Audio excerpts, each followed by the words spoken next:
오늘 요한복음 1장 35절에서 42절 말씀 가지고 인생을 바꾸는 만남이란 제목의 하나님 말씀을 함께 나누도록 하겠습니다. 여러분, 질문 하나 하고 시작하겠습니다. 여러분, 동의하시는지 안 하시는지 한번 생각해 보세요. 사람은 절대로 안 변한다.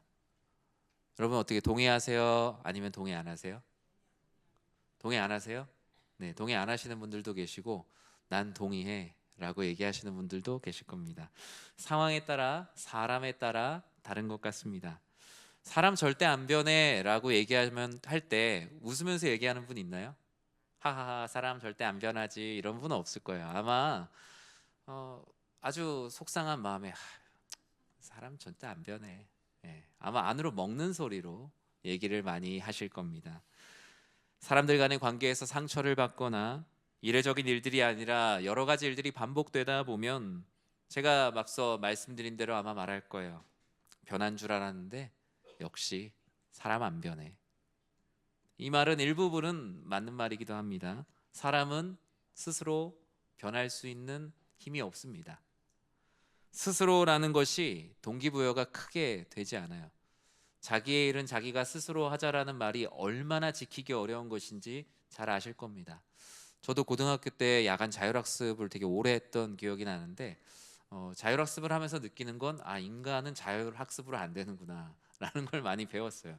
적절한 타율이 필요하다라는 것을 많이 느꼈습니다. 왜냐하면 사람의 본성은 이기적이고 죄에 익숙하고 변화를 두려워하기 때문입니다. 살아온 오랜 습관이나 가치관들을 쉽게 바꾸기가 어렵고 자기 방어 기제가 강하며 자신을 세우는 일에는 오히려 능숙한 존재이기 때문입니다.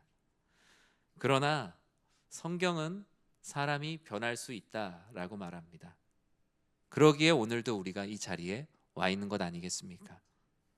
성경은 다만 그 변화의 힘이 우리 안에는 없다라고 말하죠. 사람을 변화시킬 수 있는 힘은 사람 밖에 있다. 그리고 사람 밖에 있는 우리를 구원하시는 예수 그리스도가 우리 안에 들어올 때 우리는 비로소 사람은 변한다라는 것을 체험하게 됩니다. 고린도후서 5장 17절에 다음과 같이 말씀하죠. 같이 읽어볼까요? 그런즉 누구든지 그리스도 안에 있으면 새로운 피조물이라 이전 것은 지나갔으니 보라 새 것이 되었도다. 아멘. 우리가 만약에 그리스도 밖에 있었다면 우리는 여전히 변할 수 없는 사람이었을 겁니다. 많은 사람들의 한숨과 혀를 차는 소리 속에서 그 사람 절대 변하지 않는다라는 말의 주인공이 되었을지 모릅니다. 하지만 성경 안에 많은 사람들의 변화를 기록을 하고 있죠. 사도 바울은 어땠습니까? 사도 바울은 탈곡기라는 별명을 가지고 있었습니다. 탈곡기 아시죠? 곡식 껍질을 다 벗기는. 그런데 철로 만든 탈곡기라는 별명이었어요. 얼마나 무서운 사람인지 하나님을 믿지 않는 사람들 중에서 하나님 믿는 사람들을 탈탈 털어내는 탈곡기라는 별명을 가졌던 그가 어떤 삶으로 변화되었는지 우리는 날마다 말씀을 통해 읽고, 우리가 앞서 읽었던 고린도후서의 말씀도 바로 이 철로 된 탈곡기 사도 바울이 쓴 말씀입니다. 예수님을 3번이나 부인했던 베드로는 주님을 사랑으로 다시 고백하고 나서 그의 인생의 순교의 때가 왔을 때 주님과 같이 똑같이 십자가에 달릴 수 없다며 거꾸로 달릴 것을 청하였다는 것을 우리는 많은 유대의 전승을 통해서 알고 있습니다. 사람은 절대로 안 변하는가에 대한 질문에 대해 성경은 답합니다. 사람은 자신을 만나서는 변화될 수 없으나 그리스도 예수를 만나면 변화될 수 있다고요. 여러분은 인생을 바꾼 어떤 만남이 있으십니까? 앞서 장로님 기도해 주신 것처럼 스승의 날도 지나고 많은 선생님들께 감사 인사도 하고 그런 시간을 가지셨을 텐데, 어떤 사람은 좋은 선생님을 만나서 인생이 변화됩니다. 책 한 권을 만나서 인생의 가치관을 바꾸기도 하고요. 어떤 한 사람을 만나 그 직업을 갖기도 합니다. 그런데 오늘 본문은 그런 인생, 직업, 삶의 방향 등 이 땅에 있는 것을 바꾸는 정도가 아니라 우리의 영혼 속에 영원한 삶을 바꾸는 만남을 기록을 하고 있어요. 바로 예수님과의 만남입니다. 오늘 본문은 이튿날이라는 말로 시작을 합니다. 예수님께서 세례 요한에게 세례를 받으신 직후입니다. 세례 요한은 당시에 종교 지도자들에게 많은 질문을 받았어요. 어떤 질문을 받았을 것 같습니까? 세례 요한이 종교 지도자들에게 가장 많이 들었던 질문은 너는 누구냐라는 질문이었습니다. 요한이 와서 하나님의 은혜를 선포하고 장차 오실 분에 대한 예언을 끊임없이 선포하자 도대체 너는 누구냐? 많은 사람들이 세례 요한을 만나러 왔고 그분의 말씀에 많은 감동과 감화를 받았고 그의 말을 따르고자 하는 수많은 제자들과 무리들이 요한을 따르기 시작했습니다. 많은 사람들은 두려워했습니다. 너는 누구냐? 요한이 사람이 아니었다면 요한은 그 팬덤과 그 많은 사람들을 가지고 자신의 부귀영화를 누릴 수 있었습니다. 그러나 요한은 끊임없이 자신에게 쏟아지는 관심과 시선을 어느 한 분에게 돌리기 시작하는데 그분이 바로 우리를 구원하시는 예수 그리스도입니다. 35절과 36절에 요한은 다음과 같이 예수님을 고백한 한 이야기를 보여주고 있어요. 같이 한번 읽어볼까요? 또 이튿날 요한이 자기 제자 중 두 사람과 함께 섰다가 예수께서 건의심을 보고 말하되 보라 하나님의 어린 양이로다. 아멘. 인생을 바꾸는 만남은 바로 예수님을 고백할 때 비로소 시작이 됩니다. 요한은 예수님을 향해 자신들의 두 제자 앞에서 예수님을 다음과 같이 고백했어요. 보라 하나님의 어린 양이로다. 사실 이 고백은 예수님이 세례 요한에게 세례를 받으러 나올 때 이미 요한은 이렇게 고백을 했었어요. 29절에도 이렇게 말씀하죠. 이튿날 요한이 예수께서 자기에게 나아오심을 보고 이르되 보라 세상 죄를 지고 가는 하나님의 어린 양이로다. 요한은 자신에게 세례를 받으러 오시는 예수님을 보며 고백했습니다. 내가 광야에 외치는 소리로 살아온 것이 결코 후회함이 없는 일이구나. 그는 흥하여야겠고 나는 쇠하여야 하리라. 요한에게 예수님은 세상 죄를 지고 가는 하나님의 어린 양으로 고백됩니다. 이 고백은 베드로의 고백 주는 그리스도시요 살아계신 하나님의 아들이십니다라는 고백과 결코 다르지 않은 세례 요한의 신앙의 고백입니다. 요한은 자기 자신을 드러내지 않습니다. 사실 요한을 따르는 사람이 아주 많았다고 제가 말씀드렸죠. 복음서에도 보면 요한을 따르는 무리들이 너무나 많았다라고 말합니다. 당시에 수많은 지방에 있는 사람들까지 와서 요한에게 세례를 받으려고 줄을 섰습니다. 요한에게 세례를 받으러 나온 이들이 광야에 가득했고 만약에 요한이 예수를 그리스도로 고백하는 광야에 외치는 소리로 살아내지 않았다면 요한은 자신의 부귀영화를 위해 얼마든지 살 수 있는 사람이었습니다. 그러나 요한은 놀라울 정도로 자기 자신을 감춥니다. 왜 그렇죠? 그들이 자신을 찾아온 이들이 자신을 만나고 돌아오지 않고 인생을 바꿀 수 있는 예수님, 예수 그리스도를 만나고 돌아갈 수 있게 하기 위함이에요. 주변에 있는 사람들에게 인생을 바꾸는 힘은 세례 요한 자신에게 있는 것이 아니라 자신이 선포하는 예수님에게 있다는 것을 어떻게든 가르쳐주고 싶었어요. 그에게 쏟아지는 시선을 어떻게든 예수님께 바꿔야 했다는 것이죠. 여러분, 앞서 우리가 말씀을 읽었죠. 요한이 자기 제자 중 두 사람, 자기 제자들하고 있습니다. 예수님께서 건의심을 보고 예수님을 보고 말하는데 만약에 요한이 인간적인 마음이었다면 뭐라고 말했겠습니까? 제자들에게 봐라 내가 세례 준 사람이라고 얘기했을 거예요. 왜냐하면 당시에 많은 사람들이 세례 요한이 예수님께 세례를 베푸는 장면을 보며 여러분 누구에게 더 초점이 맞춰지겠어요? 인간적으로 어떻게 예수님에게 세례를 베풀 수 저 사람이 누구냐? 오히려 요한에게 더 초점이 맞춰질 수가 있어요. 인사를 하는 사람보다 인사를 받는 사람이 더 권위 있게 느껴지지 않습니까? 요한은 끊임없이 자신에게 쏟아지는 시선을 오직 하나님께로, 우리를 구원하시는 그리스도 예수께로 돌리고 있습니다. 요한은 예수님 가방 들어주는 사람이 아니에요. 가방 들어주다가 나중에 그 옆에서 한 자리 하겠거려니 하는 사람이 아니라고요. 오직 예수 그리스도께 모든 초점이 맞춰지도록 진정한 스승의 삶을 살아낸 것이죠. 스승의 날이나 스승의 주일이 되면 많은 선생님들을 만나서 감사함을 표합니다. 우리 교회도 교회 역사가 오래되다 보니 주일학교 선생님 배웠던 분이 어르신으로 계시기도 하시고 자녀의 자녀를 가르치시는 모습들도 경험하게 됩니다. 저는 그 선생님들께 참 감사한 것은 무엇이냐? 선생님들이 내 제자를 만들려고 한 것이 아니라 바로 그리스도 예수의 제자를 만들려고 힘썼다는 것이 참 감사하더라고요. 어떤 선생님의 능력이 아니라 와서 이 어린 양, 하나님의 어린 양 예수 그리스도를 보라라고 말씀하시며 끊임없이 시선을 돌려오신 것이죠. 요한은 너무나 잘 알았습니다. 자신의 제자를 빼앗기는 것이 중요한 것이 아니라는 것을요. 예수님은 요한에겐 경쟁의 대상이 아니라 경외의 대상이잖아요. 사랑하는 성도 여러분, 여러분 주변에 있는 분들이 예수님을 만나길 원한다면 여러분, 내가 어떤 사람이다라는 것을 보여주지 마시고 나를 구원하시는 보라, 저 하나님의 어린 양을 보라, 예수 그리스도를 바라볼 수 있도록 그 시선을 돌려줄 수 있는 모두가 되시길 주님의 이름으로 간절히 축원합니다. 나 한 사람의 신앙 고백이 주변 사람들의 마음을 움직여요.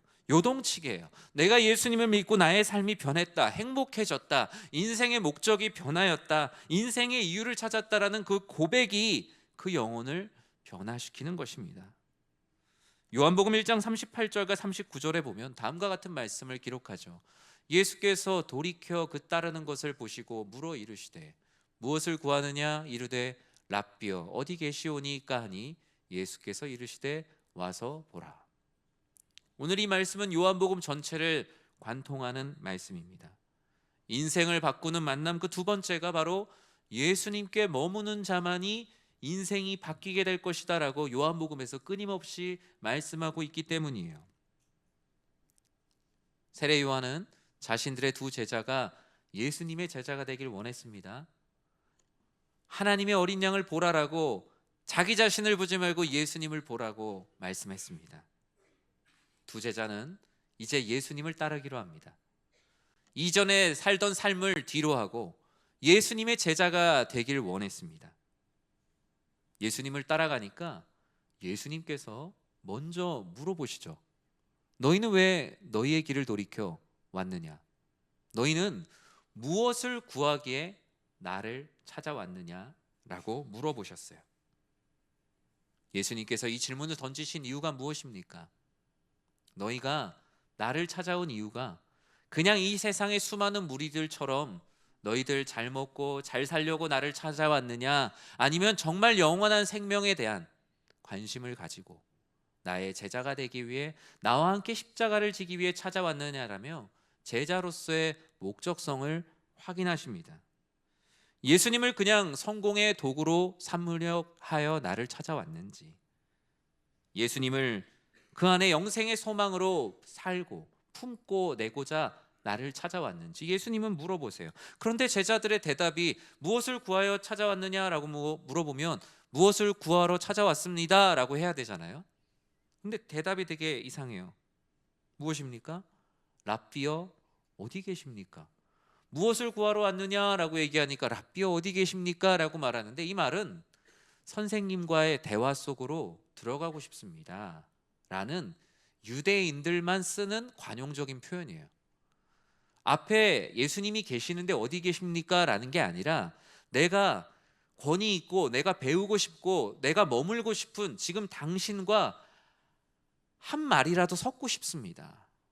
바둑을 둘 때에도 정말 고수가 있고 배우고 싶은 사람이 있으면 제가 선생님과 이 판에서 한 수 섞고 싶습니다 라는 표현을 쓰지 않습니까?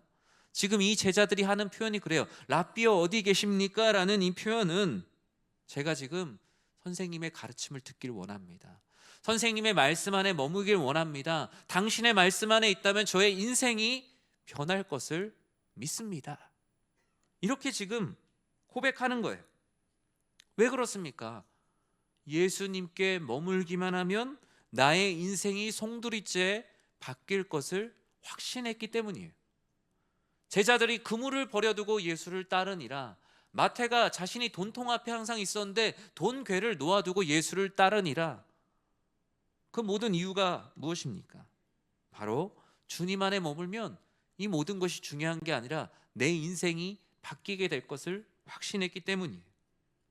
예수님도 주님 안에 머물기만 하면 인생의 열매가 있다는 것을 요한복음 15장에 우리가 잘 아는 말씀을 통해 말씀하시지 않습니까? 같이 한번 읽어볼까요? 나는 포도나무요 너희는 가지라. 그가 내 안에 내가 그 안에 거하면 사람이 열매를 많이 맺나니 나를 떠나서는 너희가 아무것도 할 수 없음이라. 아멘. 나를 떠나서는 너희가 아무것도 할 수 없음이라. 이 말을 뒤집으면 무엇입니까? 나를 만나면 너희는 모든 일을 할 수 있다. 예수님 어디 계십니까? 라고 말하는 이들을, 예수님과 머무려고 하는 이들을 초대하셨어요. 너희는 무엇을 구하고 있느냐? 너희는 무엇을 찾고 있느냐? 내 안에 머무르라. 내 안에 모든 것이 있다고요. 예수님은 예수님의 말씀과 사랑에 머물려고 하는 이들, 인생의 만남의 축복을 기대하는 이들에게 자신을 내어주시며 다음과 같이 말씀하시죠. 와서 보라.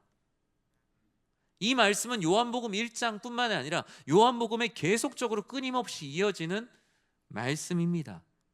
예수님이 와서 보라라는 말씀이 이 말로 인해 변화된 사람의 마음에 깊이 남아서 나중에 복음을 전하다가 어떻게 해야 될지 모를 때 그들의 입술에서 그 말이 떠올라요. 와서 보라. 마치 주저하고 있는 이들을 부르셨던, 주저하고 있는 도마를 부르셨던 주님의 말씀이 저는 오히려 떠오르더라고요. 앞으로 일어날 요한복음 20장 마지막에 보면 이런 말씀이 있죠. 도마에게 이르시되 내 손가락을 이리 내밀어 내 손을 보고 내 손을 내밀어 내 옆구리에 넣어보라. 그리하여 믿음 없는 자가 되지 말고 믿는 자가 되라. 이 말씀은 의심 가운데 있었던 도마를 초대하시는 주님의 초대이죠. 사랑하는 성도 여러분, 우리는 모두 다 주의 말씀 안에 머물 때 우리의 인생이 바뀜을 믿어야 합니다. 우리의 인생의 만남의 축복은 주의 말씀 안에 머무를 때 있으며, 우리가 복음을 전하는 이유도 이 주님 안에 거함이 없이 각자가 남으로 살아내보겠나라고 하는 이들에게 이 자리로 초대하는 거예요. 이 두 제자에게 그날 밤 그 시간 속에서 예수님의 말씀과 깊이 머물며 그들은 무엇을 깨달았습니까? 이제는 더 이상 그들은 예수님을 랍비라고 부르지 않습니다. 예수님은 이제 그들에게 선생님이 아니라 나의 주님이시오, 나의 하나님이 된 것이죠. 믿음은 이렇게 주님께서 주시는 선물이며 주님의 말씀 안에 머무른 시간 속에서 자라게 됩니다. 오늘도 예수님은 우리를 말씀 가운데 이 자리에 초대해 주시지 않았습니까? 다른 곳에 있지 말고 와서 보라. 나와 함께 머물러 보라. 나의 말씀 안에 머물 때 너의 인생이 바뀌게 될 것이다. 제자들은, 이 요한의 두 제자들은 큰 감동과 은혜, 삶의 변화를 경험을 했어요. 그러자 그들의 마음에 나도 예수님처럼 많은 사람들에게 돌이켜 그들에게 무엇을 구하느냐, 와서 보라는 이 주님의 전도 방법대로, 복음을 전하는 방법대로 살고자 하는 마음이 그들에게 생겨난 거예요. 요한복음에 나오는 모든 이들이 복음을 전할 때 다 똑같이 전합니다. 41절 말씀을 같이 한번 읽어볼까요? 그가 먼저 자기의 형제 시몬을 찾아 말하되 우리가 메시아를 만났다 하고. 아멘. 나의 인생과 누군가의 인생을 바꾸는 만남을 위해 우리는 예수님을 증거하는 삶을 살아야 돼요. 예수님을 증거할수록 내 인생이 변합니다. 그리고 인생이 변해야 될 많은 영혼들에게 이 만남을 주선하는 사람이 됩니다. 이 세상에 중매하는 사람들 잘해봐야 본전이라고 말하잖아요. 그런데 우리 안에 예수 그리스도를 소개하는 그 영적인 중매는 본전이 아닙니다. 언제나 충만하게 남는 삶입니다. 하나님 아버지께서 우리들에게 그렇게 가르치셨어요. 요한과 함께 있던 두 제자, 계속 두 제자 이름 없이 말하다가 40절에는 이제 그 이름을, 한 명을 공개합니다. 누구입니까? 바로 베드로의 형제 안드레입니다. 안드레. 성경에서 이 안드레가 어떤 일을 행한 것을 자세히 기록하고 있는 데가 별로 없잖아요. 안드레와 나머지 한 명의 제자는 많은 학자들은 바로 요한복음을 쓴 요한이라고 말합니다. 안드레와 요한이 예수님의 첫 번째 제자로 부름을 받은 것이죠. 안드레는 이 마음의 기쁨을 가지고 그냥 있을 수가 없었습니다.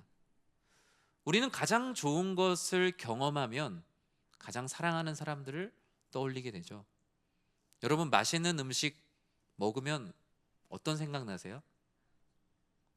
이거 어떻게 만들었을까? 그 생각 하시나요? 그럴 수도 있겠죠. 그런데 대부분 그 사랑하는 사람이 떠오릅니다. 맛있는 국수를 먹으면 국수를 좋아하는 부모님이 생각나고, 맛있는 돈가스를 먹으면 돈가스를 좋아하는 자식이 생각이 나는 겁니다. 왜냐? 가장 사랑하는 사람이기 때문이에요. 좋은 여행지를 가서 마냥 좋다가도 여기에 우리 부모님 모시고 왔어야 됐는데, 우리 자녀들을 좀 데리고 왔어야 됐는데 라면서 사랑하는 사람들이 생각나는 것은 하나님께서 우리의 마음에 심어 놓으신 정말 좋은 성품인 것 같습니다. 안드레는 이 인생을 만나는 놀라운 만남을 경험하고 나서 자신의 형제 베드로에게 찾아가죠. 그 베드로에게 예수님을 증거해요. 형, 우리가 메시아를 만났어. 정확히 말하면 우리가 찾고 기다리던 메시아를 만났어. 복음을 전한다는 것은 무엇일까요? 올해 우리 교회 표어처럼 사람을 살린다는 것은 무엇일까요? 그것은 바로 주님의 말씀, 예수 그리스도를 증거하는 것입니다. 세례 요한과 안드레가 하나님의 어린 양이라는 고백을 하는 이 요한을 통해서 안드레와 요한이 변화를 받은 것처럼 끊임없이 이 복음은 연쇄 폭발을 일으킵니다. 복음이라는 단어의 어떤 역동성이란 단어의 헬라어가 뒤나미스라는 단어예요. 이 뒤나미스라는 단어는 나중에 영어 단어의 이제 다이나믹, 이게 역동적인 이런 단어의 뜻으로 변합니다. 앞에 있는 이 다이너라는 말이 우리가 알고 있는 폭탄, 우리 영어로 뭐라 그러죠? 다이너마이트. 거기서 나오는 그 다이너가 역동적인 말을 의미하는 복음으로부터 비롯됐습니다. 하나님께서는 우리 안에 우리의 인생을 바꾸게 하는 놀라운 만남의 폭발을 주셨는데, 이 폭발이 연쇄적으로 일어나길 원하세요. 세례 요한을 통해서, 세례 요한의 신앙을 고백을 통해서 그의 제자 안드레와 요한이 변화를 받습니다. 안드레는 또 이것을, 이 복음의 폭탄을 가지고 형 베드로에게 가서 그 안에 영적인 폭발을 일으킵니다. 그 옆에 있던 친구들에게, 동네 친구인 빌립에게 가서 복음을 전합니다. 빌립 안에 놀라운 폭발이 일어나요. 자신의 사랑하는 친구 나다나엘에게 가서 복음을 전합니다. 나다나엘이 예수님을 만나고 어떤 말을 듣습니까? 앞으로 더 큰 일을 보게 될 거라고요. 이 이야기가 요한복음 1장에 있는 이야기예요. 예수님께서는 베드로의 앞에서 42절에 다음과 같이 말씀을 하셨어요. 1장 42절에 보면 안드레가 데려온 베드로에게 예수님이 이렇게 말씀하셨어요. 예수께서 보시고 이르시되 내가 요한의 아들 시몬이니 장차 게바라 하리라 하시니라. 처음 만난 베드로의 이름을 바꿔주셨습니다. 베드로는 예수님을 만나기 전 시몬, 흔들리는 갈대라는 이름을 갖고 있었어요. 그런데 예수님을 만난 이후에 그는 흔들리지 않는 반석이라는 게바라는 이름을 부여받게 됩니다. 그 이름 하나만을 보아도 베드로는 자신이 어떤 삶의 변화가 일어났는지, 이 만남이 나의 인생을 바꾸는 만남이라는 것을 깨닫게 되고, 그가 무엇을 버리고 예수를 따랐다라고 말합니까? 그물을 버리고 예수를 따랐다. 그의 인생이 이 그물에 걸려 있다라고 생각했는데, 이 그물에 걸린 물고기가 내 인생의 성패를 좌우할 거라고 생각을 했는데, 그리스도 예수를 만나고 인생이 바뀌게 되자 그의 인생의 성패가 달려 있었던 그물을 버리고 예수를 따랐다라고 성경은 기록하고 있습니다. 말씀을 맺습니다. 저는 우리 사랑하는 성도님들에게 이 복음의 연쇄적인 폭발이 일어나는 삶을 살아내기를 주님의 이름으로 강력히 축원합니다. 여러분 안에 폭발한 것으로 끝나 있지는 않습니까? 아니면 내 안에서 그냥 불발탄처럼 그냥 종교적인 감정으로만 내가 신앙생활하고 있지 않습니까? 그렇다면 내 안에서 먼저 예수는 그리스도라는 복음의 폭발이 일어나야 합니다. 그리고 그 폭발을 가지고 누군가에게 사랑으로 전해야 할 것입니다. 여전히 사람은 사람을 바꿀 수 없지만 하나님은 사람을 변화시킵니다. 여러분이 사랑하는 이들을 그 인생을 변화시키는 만남의 자리로 초대하십시오. 하나님 아버지께서 그 가운데 놀라운 은혜를 더하여 주실 것입니다. 예수님을 만나면 한 사람의 인생을 바꾸고 옆 사람의 인생을 바꾸고 그 옆 사람이 한 가정, 한 민족을 변화시킬 것입니다. 그와 같은 놀라운 복음의 연쇄 폭발이 일어나는 주님의 사랑하는 귀한 가족들 되시길 주님의 이름으로 간절히 축원합니다.